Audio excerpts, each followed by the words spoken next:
Assalamualaikum warahmatullahi wabarakatuh. Bismillahirrahmanirrahim. Alhamdulillahi rabbil alamin. Hamdan yuwafi ni'amahu wa yukafi'u mazidah. Ya Rabbana lakal hamdu kama yanbaghi li jalali wajhika wa 'azimi sultanik. Allahumma salli ala sayyidina Muhammadin abdika wa nabiyyika wa rasulika an-nabiyyil ummi wa ala alihi wa sahbihi wa barik wa sallim. Allahumma ighfir lana dhunubana wa liwalidina wa limasyayikhina wa li jami'il muslimina wal muslimat bi rahmatika ya arhamar rahimin. Allahumma faqihna fid din wa 'allimna at-ta'wil wahdina ila siratikal mustaqim. Allahumma faqihna wa faqih ahlana wa auladana fi dinika. Allahumma inna nas'aluka 'ilman nafi'a wa rizqan thayyiba wa 'amalan mutaqabbala wa la hawla wa la quwwata illa billah al-'aliyyil 'azim al-'azizil hakim. Wa ba'du, tuan-tuan muslimin muslimat rahimakumullah. Muslimat belum ada lagi kan? Alhamdulillah kita bertemu pada pagi ini. Dan insya-Allah kita ambil kesempatan masa yang ada ni, kita sudah mengakhiri, insya-Allah kita doa pada Allah Ta'ala berikan kita panjang umur dan rezeki untuk sempat bertemu dengan bulan Ramadan, insya-Allah. Dan kita akan berbicara dan berbincang apakah perkara yang berkaitan dengan Ramadan, terutamanya yang berkaitan dengan persiapan kita untuk menyambut akan kedatangan bulan yang penuh kemuliaan ini. Walaupun kita boleh jadi sudah tahu, seperti biasalah, fazakir, maka berilah peringatan, kerana peringatan itu akan memberi manfaat. Dah nama pun peringatan kan, memberi ingat. Maksud memberi ingat itu perkara yang kita sudah tahu, tetapi kita sebut semula untuk kadang-kadang bila kita sebut semula itu dia mendatangkan satu semangat yang baru. Itu kelebihan untuk kita mendengar peringatan ataupun diberi ingat. Kerana setiap event diberi ingat itu dia akan ada kesan yang tersendirinya. Dan kita harap ada kebaikanlah, insya-Allah. Jadi yang pertama kita sentuh pagi ini tentang persiapan untuk menyambut bulan Ramadan. Jadi persiapan ini ada dua sudut. Yang pertama persiapan dari sudut ilmu dan faham. Yang keduanya persiapan dari sudut amali. Walaupun dari sudut amali ini dah tinggal lagi 2 hari dah, no?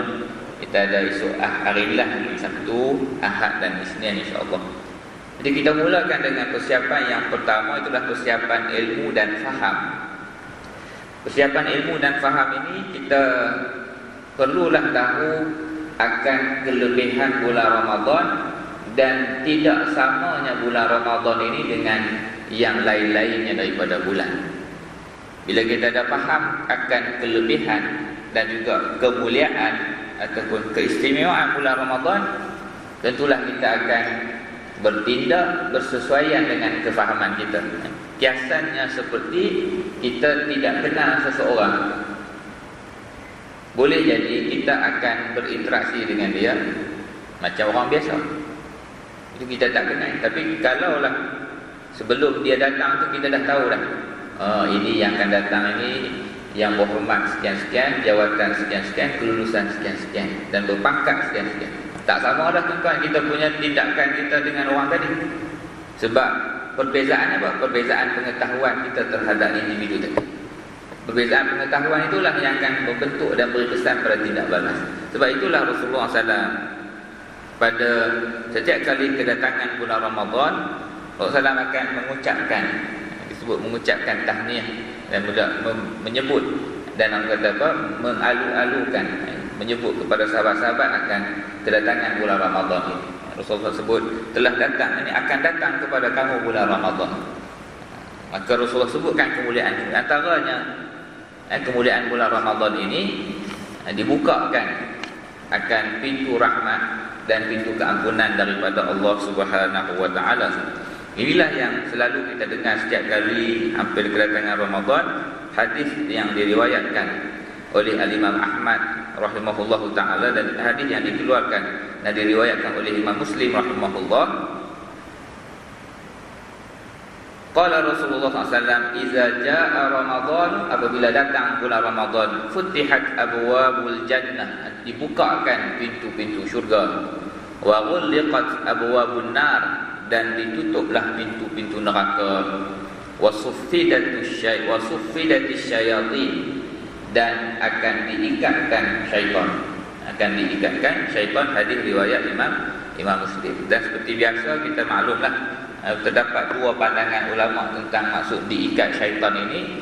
Ada yang mengatakan diikat secara hakiki, maksudnya yang diikat itu adalah jin-jin dan juga kita ifrit, dan juga daripada dipanggil maradatus syayatin, jin-jin yang apa, dan syaitan-syaitan yang jahat yang mengacau umat Islam ini disebut diikat.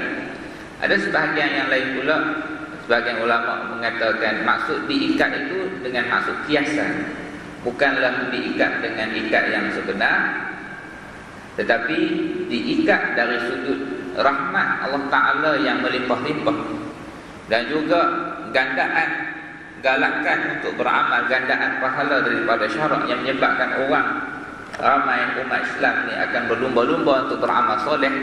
Maka dia telah seakan-akan mengikat tugas ataupun mengikat usaha-usaha syaitan tadi.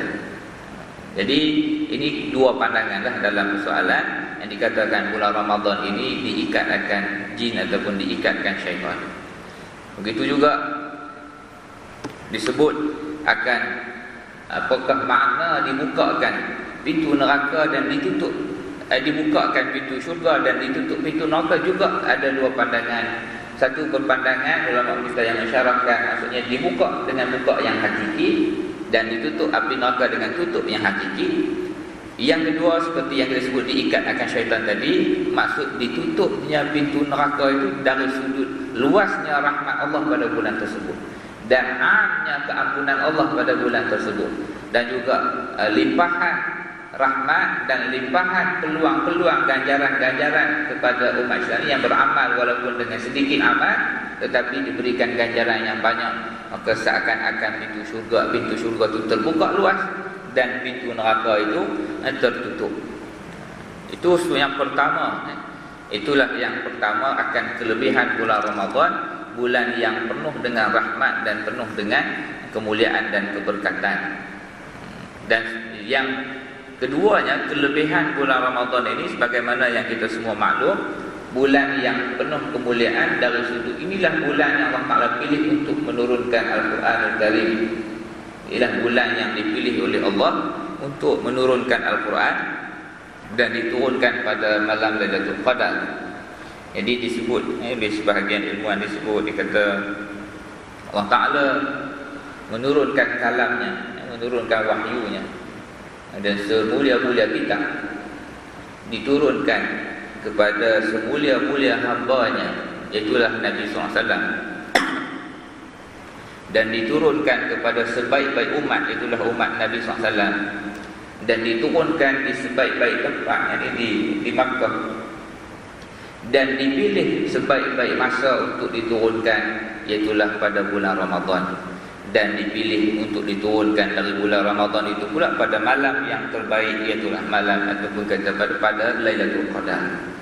Jadi dia berhimpun segala bentuk dan segala macam kemuliaan. Cuma dari sudut masa itu, masa yang dipilih menunjukkan kemuliaan masa tersebut itulah pada bulan Ramadan.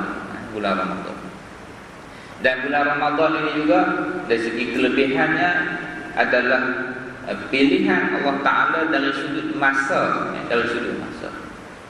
Kita ada tempat, ada yang dari sudut tempat Allah Ta'ala pilih untuk memberikan kemuliaan kepadanya dari segi syarak. Itulah 3 tempat, Mekah, Madinah dan juga Masjidil Aqsa. Itu dipilih oleh Allah untuk menjadi tempat yang diberi kemuliaan, di mana keampunan dan juga lipat gandaan amal, rahmat yang turun itu melebihi daripada tempat-tempat yang lain. Begitu juga ada yang dari sudut masa dari segi hari-hari yang kita lalui ini, ada yang Allah Ta'ala pilih untuk menjadikan masa itu lebih daripada yang lain dari sudut pembukaan pintu keampunan, keluasan rahmat dan juga lipat gandaan amal. Jadi boleh jadi ada orang yang tak boleh nak pergi ke tempat-tempat yang ada lipat gandaan itu. Macam kita sekarang kan, kita tak dapat nak sampai. Kurang-kurangnya bila kita tak dapat yang melibatkan tempat, kita ada peluang untuk dapat yang melibatkan masa ini. Itulah masa yang disebut bulan Ramadan ini. Apa lebih dia? Lebih dia disebut dalam sebuah hadis yang diriwayatkan oleh Imam At-Tabrani. Rasulullah sebut bulan Ramadan ini salah satu tempat ataupun salah satu masa yang ada padanya nafahat. An-nafahat. Rasulullah ala fata'arradu lakum, hendaklah kamu semua pergi mendapatkan nafahat tadi. Perkataan nafhah ni dari segi bahasanya tiupan angin.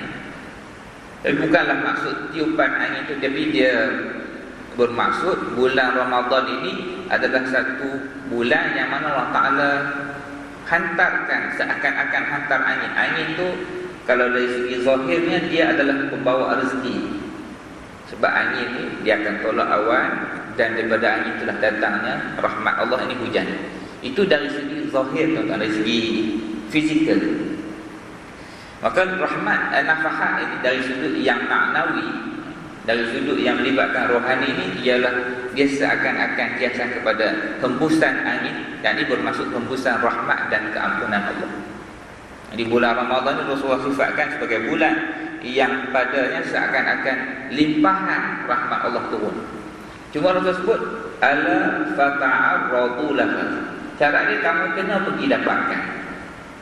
Maksudnya yang akan dapat kelebihan dan kemuliaan Ramadan ini orang-orang yang berusaha untuk dapat. Kalau dia sekadar hidup dan lalu bulan Ramadan, tetapi dia tidak mendapatkan, dia tidak usaha untuk pergi mengambil manfaat daripada bulan Ramadan tadi, maka dia akan terlepas. Dia akan terlepas. Jadi perkataan an-nafhah maksudnya limpahan, seakan-akan kita faham angin dan limpahan hujan itu turun rahmat menyuburkan bumi. Ramadan juga begitu dari sudut rohaninya, ianya adalah masa yang Allah limpahkan keampunan, limpahkan rahmat, limpahkan hidayah, limpahkan taufik kepada hati-hati orang yang beriman, yang bersedia untuk menyambut, yang sedia untuk sambut limpahan tadi, maka dia akan dapat.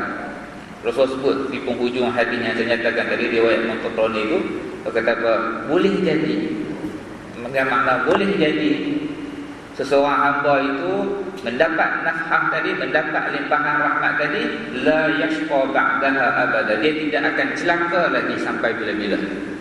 Dengan keberkatan dia mengisi masa bulan Ramadan itu, dengan dia menghadap kepada Allah dan mendapatkan keampunan Allah tadi, Allah Ta'ala perbaiki keadaan dia, ubah keadaan dia daripada yang buruk, berubah menjadi keadaan yang lebih baik dan berkekalan dalam kebaikan sehinggalah penghujung hayatnya. Jadi kita niatkan, tuan-tuan, kita doa, ya Allah, semoga dengan keberkatan datang bulan Ramadan ini, aku mendapat keampunan dan dapat berubah ataupun dapat mengubah keadaan daripada keadaan yang sebelum ini mungkin kurang baik. Kita berharap keadaan kita berubah menjadi lebih baik. Dia sama macam orang duk set kita pergi umrah juga, tuan-tuan, sebenarnya. Kita set kita pergi umrah dan pergi haji itu, sebelum kita keluar pergi haji, kita bertaubat, kita pulangkan hak-hak orang lain, sebab kita niat ni kita nak pergi untuk menghadap Allah Ta'ala. Dan kita tahu bulan haji ni dan juga ibadat haji itu akan penuh limpahan rahmat. Dan bila kita buat amalan haji itu, tawafnya, sa'inya dan sebagainya, semuanya itu akan menjanjikan keampunan Allah kepada kita. Dan biasanya bila kita balik daripada ibadat haji ini, kita akan seakan-akan jadi orang yang baru. Sebenarnya bulan Ramadan ni beginilah. Bahkan hari-hari yang disebut hari-hari yang diberi keampunan itu, beginilah keadaan dia. Kita set begitu. Jadi kita anggap inilah peluang yang Allah Ta'ala buka kepada kita.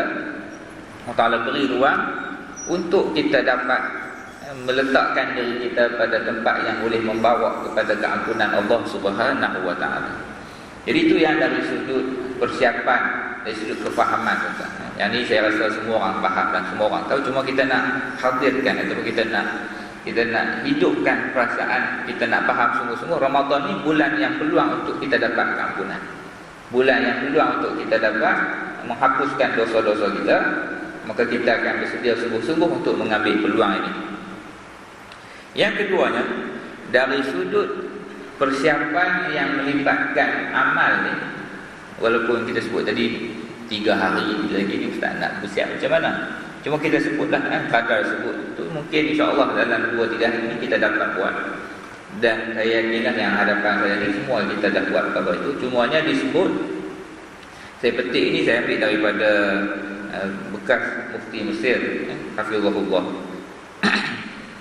Saya kata dari sudut amali ni, sepatutnya sebelum datang bulan Ramadan itu, dalam masa yang munasabah lah, yang pertama kita mesti mula bersiap dengan membetulkan jadual harian. Betul dari sudut mana? Yang first sekali, betulkan dari sudut bangun paginya. Kalau kebiasaannya dia bangun ketika azan dia pun sedar bangun dan dia pun bersiap-siap, dia main masjid, dia main surau, sempatlah dengan qomat 10 minit dan sebagainya. Ataupun dia bangun itu awal 10 minit, 15 minit dengan kadar bersiap untuk solat. Tapi untuk Ramadan ini kita tambah sikit. Dia tambah sikit, lebih awal seminggu tu kita tambah kadar yang bangun itu bersesuaian dengan kadar yang kita sempat untuk sahur dan kita sempat untuk beramal sedikit sebanyak baca Quran ataupun solat sunat beberapa rakaat. Maksudnya kita buat perubahan sikit dengan niat untuk sambut Ramadan. Kita bukan saya saja, kita buat bangun itu dengan niat ini untuk aku nak bersedia dengan kehadiran bulan Ramadan. Ini yang pertama yang melibatkan persiapan amali. Dan kalau kita ada persiapan itu dan niat itu, insya-Allah dengan niat nak sambut Ramadan itu kita agak-agaklah sebagaimana Rasulullah sebut kan, orang-orang yang menunggu solat. Orang-orang yang tak solat lagi tapi dia bersiap awal dan menunggu solat, seakan-akan dia sudah berada di dalam solat. Maksudnya dia dapat ganjaran dan pahala seakan-akan sedang solat. Dia tak solat lagi, tapi dia siap jiwanya menunggu untuk solat. Jadi jiwa orang yang sentiasa dah bersedia nak tunggu Ramadan ini, moga-moga dengan niat itu Allah Ta'ala memberi kelebihan dan ganjaran kepada dia dengan sebab jiwanya yang menanti, dan bukan setakat menanti dari segi jiwa, dia buat sungguh dari segi amalinya dia laksanakan, menunjukkan kesungguhannya untuk sambut Ramadan. Persiapan amali yang kedua, walaupun dah tinggal 3 hari, kita mesti adjust dan juga kita kena buat juga persiapan dari sudut hubungan kita dengan Quran.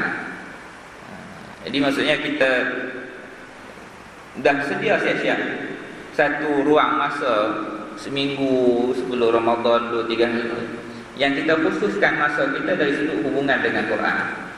Kalau hari-hari lain kita mungkin sehari satu muka, sehari setengah juzuk dan sebagainya, tak dekat-dekat dengan Ramadan ni kita buat yang amali dan dengan niat untuk sambut Ramadan, kita setkan satu masa yang memang kita nak, ini yang kita akan cuba baca pada bulan Ramadan. Sebab itulah sebahagiannya dia akan siapkan, kebiasaannya sebagian orang yang memang ahli Quran ni, dia prepare siap-siap dia punya jumlah bacaan Quran ni supaya sempat khatam di hujung Syaban itu. Jadi dia sempatlah mula daripada awal Ramadan, dan dia dapat setkan satu hari satu juzuk sebagai contoh. Jadi ini yang kedua lah, dari sudut hubungan dengan Quran itu, dari sudut amalinya.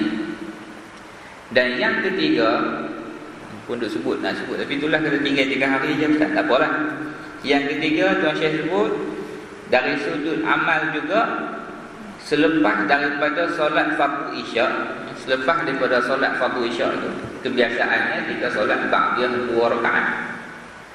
Jadi selepas 2 rakaat kita pun alhamdulillah kita pun selesai balik. Jadi kata sebagai persiapan Ramadan, kita tambah sikit. Selepas 2 rakaat ba'diyah tadi, mungkin kita buat apa-apa sahaja solat sunat solat hajat ke, solat taubat ke, apa-apa saja solat dengan niat qiyam, kita tambahkan menjadi lebih daripada biasa hari-hari lain. Pun dengan niat yang sama untuk sambut kedatangan Ramadan. Sebab bulan Ramadan malam pertama itu kita akan qiyam untuk tarawih, kebiasaannya selepas Isya.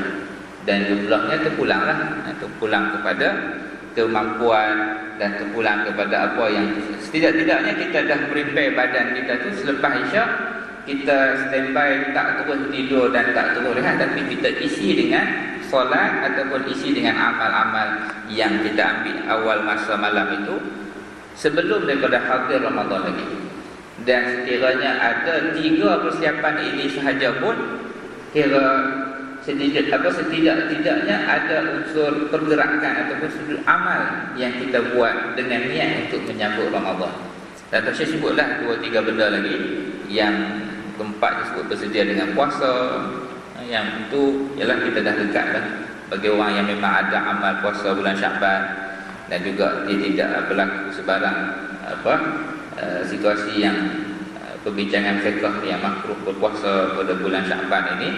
Sebahagian kita adalah perbincangan dalam sudut fiqhnya, kalau orang yang memang tiada puasa sunat langsung, dia tak beramal pun dengan puasa sunat, tiba-tiba dah melebihi 15 Syakban dia nak puasa, dalam mazhab Syafi'i ada satu situasi itu menjadi makruh.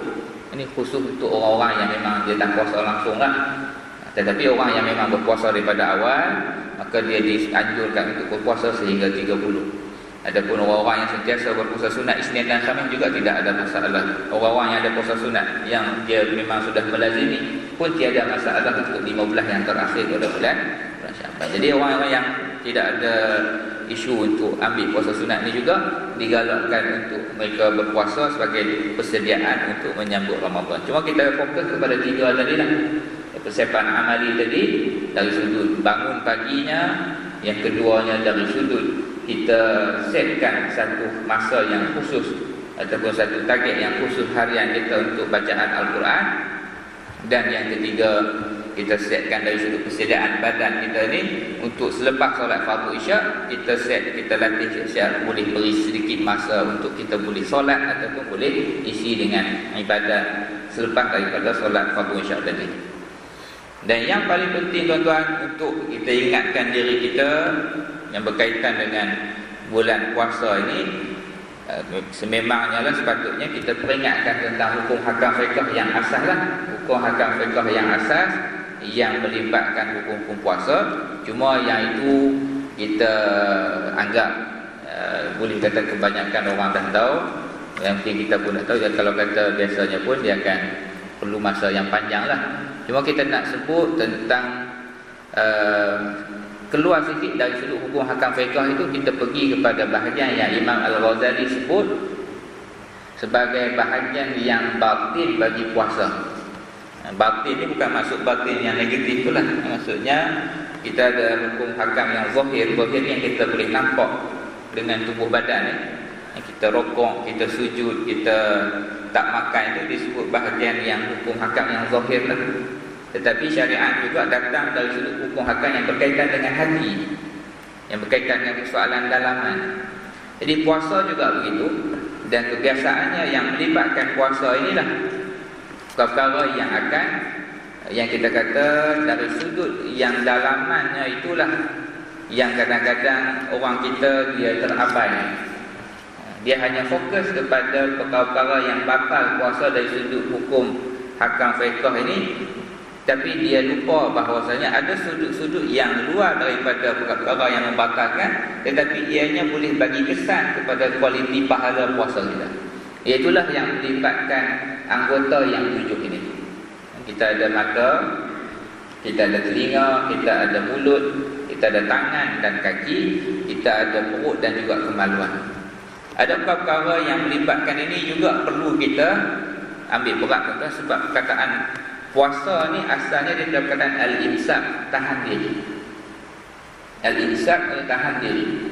Bukan al-imsak yang ini imsak dari sudut waktu lah. Maksud puasa tu tahan diri. Tahan daripada apa? Tahan daripada perkara yang batal. Tahan daripada makan, tahan daripada minum, tahan daripada hubungan suami isteri. Begitu juga tahan daripada memasukkan sesuatu ke dalam tubuh badan kita ni yang boleh membawa kepada batal. Itulah maksud puasa dari segi hukum hakam fiqh ni. Tetapi latihan tahan diri itu sebenarnya tuan. Latihan tahan itu matlamat yang lebih jauhnya ialah untuk latih diri kita untuk tahan dan kawal diri kita daripada melakukan perkara yang dilarang oleh Allah. Itu yang lebih besar. Training hours tu, latihan jam siang itu berlatih untuk menahan diri dari larangan yang spesifik, iaitulah makan minum. Tetapi dia sebenarnya training untuk latih diri untuk tahan daripada keseluruhan larangan-larangan dan perintah Allah. Sebab itulah Rasulullah pun pesan dalam banyak hadis tentang boleh jadi seseorang itu daripada puasanya hanya dapat lapar dan dahaga. Boleh jadi.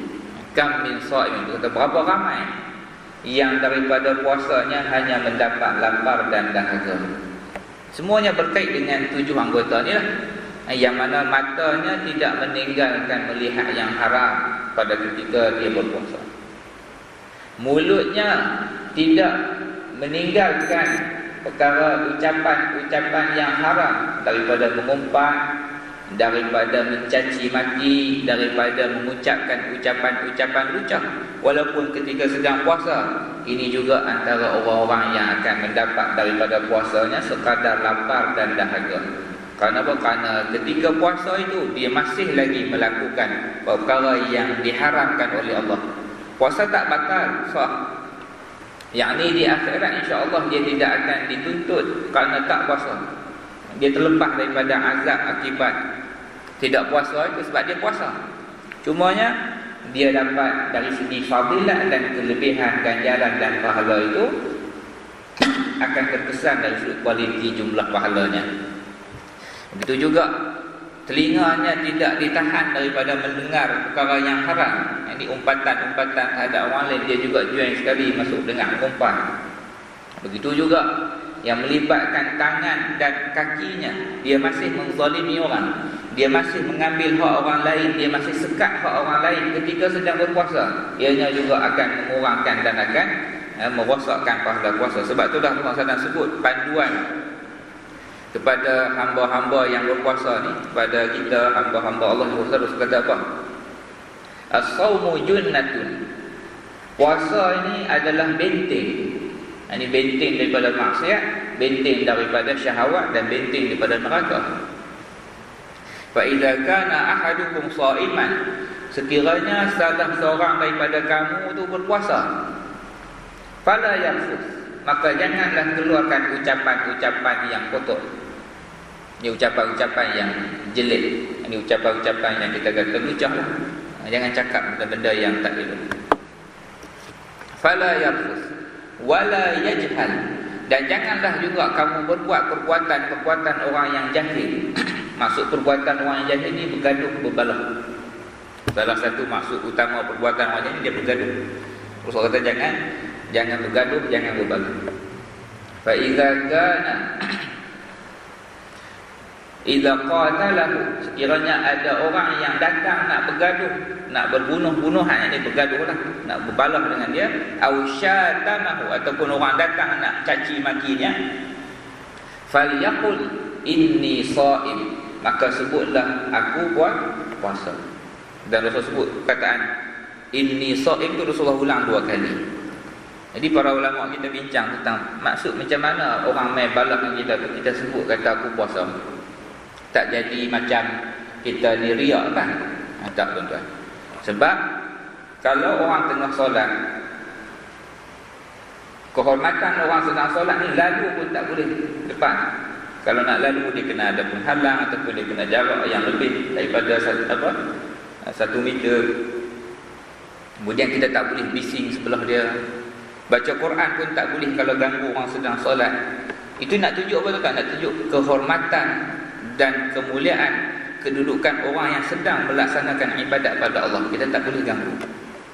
Sebab itulah Rasulullah SAW suruh peringat kepada orang yang datang nak buat zalim, pada orang yang datang nak buat sesuatu benda yang menyakitkan kita, ketika kita sedang on duty, kita tengah dalam tugas, sedang bertugas, sedang beribadat pada Allah. Sebab tu kita kena peringat dia.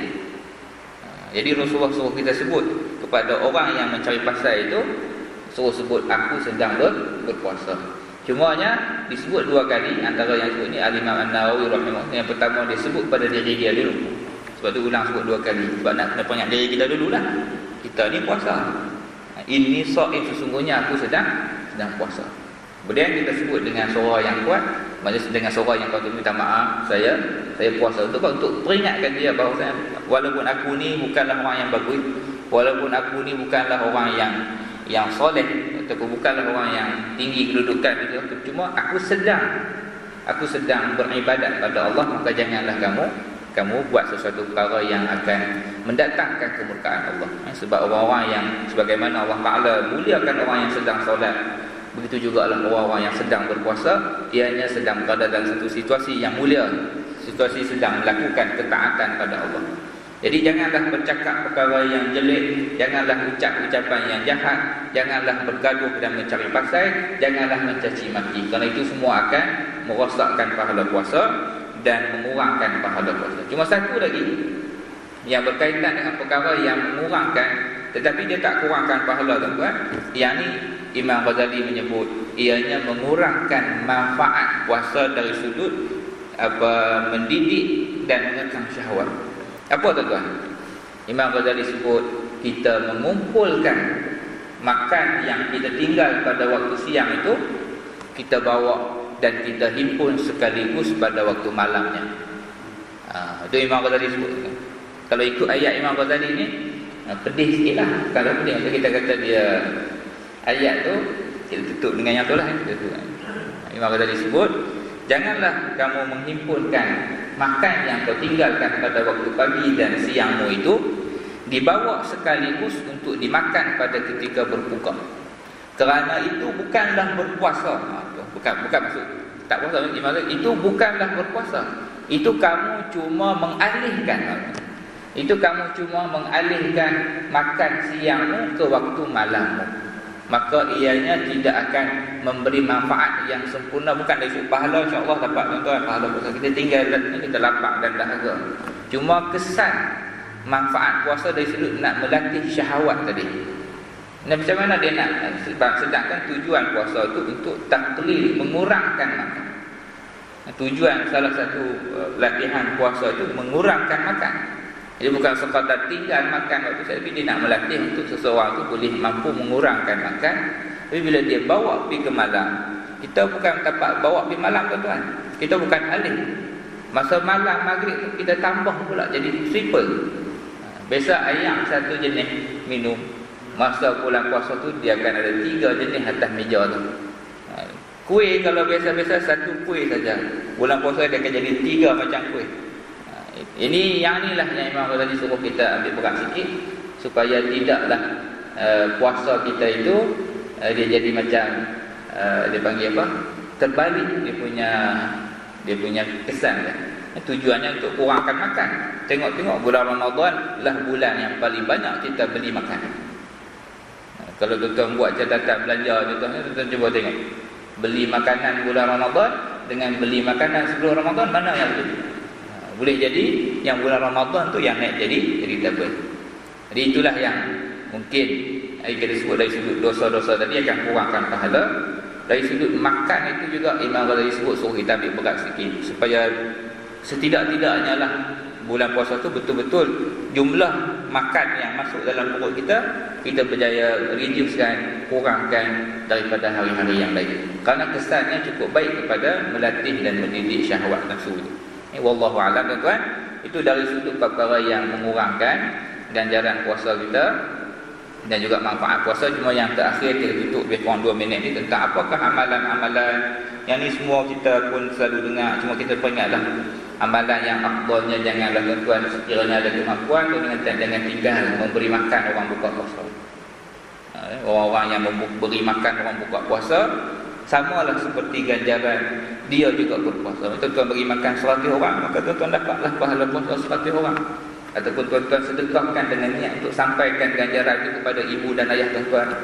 tuan-tuan beri makan orang buka puasa tapi dengan niat ini sedekah pahala kepada mak dan ayah ini, insya-Allah ini sampai pahala ganjaran. Kita niatkan untuk ibu dan ayah kita beri makan orang buka puasa.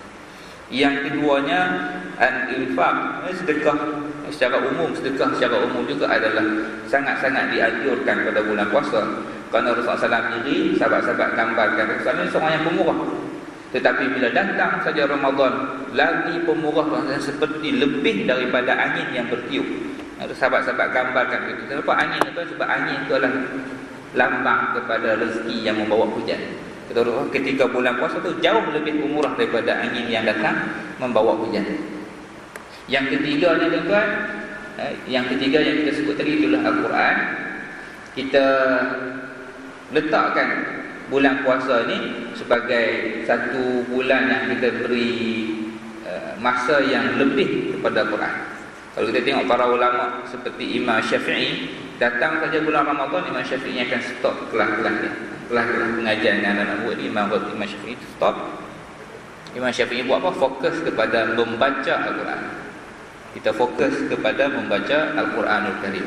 Jadi kita ambil masa dari segi ibadatnya, kita berikan masa yang lebih untuk Al-Quran.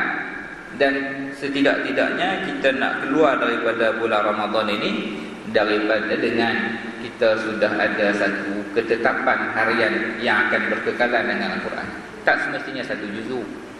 Boleh jadi yang kita mampu hanya 2 muka. 2 muka itulah yang akan kita maintain sampailah kita doa dengan keluar Ramadan ini. Moga-moga hubungan kita dengan Quran yang 2 muka surat di bulan puasa itu akan membawa sepanjang hayat kita sehinggalah Allah Ta'ala ambil kita. Itu yang kita boleh isi pada bulan Ramadan ini. Selain daripada itu, solat tarawih, solat qiyam dan sebagainya itu semua kita sudah maklumlah. Cuma yang kita boleh ambil berat ni dari sudut dipanggil yang kita sebut tadi, memberi makan orang yang berpuasa. Begitu juga sedekah dan infak kepada orang yang memerlukan, khususnya zaman yang penuh dengan cabaran, ada yang hilang pendapatan dan sebagainya. Tentulah infak kita tadi, perkongsian rezeki tadi akan lebih ganjaran pahalanya. Sebab kita gabung kemuliaan Ramadan dan kita gabung keperluan orang yang sedang terdesak. Jadi kita melepaskan saudara-saudara kita daripada kesulitan dan kesempitan. Sebab salah satu amal yang boleh mengukuhkan kaki seseorang mukmin itu di atas titian sirat ialah amalan membantu saudara-saudaranya, melepaskan saudara-saudaranya daripada kesulitan dan juga membantu hajat saudara-saudaranya yang beriman. Tuan-tuan, wallahu a'lam. Aqulu qawli hadza wa astaghfirullahal azim li wa lakum wa sallallahu ala sayyidina Muhammad wa ala alihi wa sahbihi wa sallam. Walhamdulillahirabbil alamin. Jazakumullahu khairan. Wassalamualaikum warahmatullahi wabarakatuh. Moga-moga Allah Ta'ala sampaikan kita insya-Allah, dan kita harap kita keluar pada bulan Ramadan ini kita semua diampunkan oleh Allah. Itu yang kita nak. Kita harap dapat sempat masuk Ramadan. Kita harap kita keluar bulan Ramadan maghfuran, ini diampunkan oleh Allah Subhanahu wa taala. Kita tutup dengan selawat insya-Allah. Allahumma salli afdala salatin ala as'adi makhluqatika sayyidina Muhammadin wa ala alihi wa sahbihi wa sallim adada ma'lumatika wa midada kalimatika kullama zakaraka dzakiruna wa ghafala an dzikrihil ghafilun. Terima kasih tuan-tuan. Jazakumullah khairan. Wassalamualaikum warahmatullahi wabarakatuh.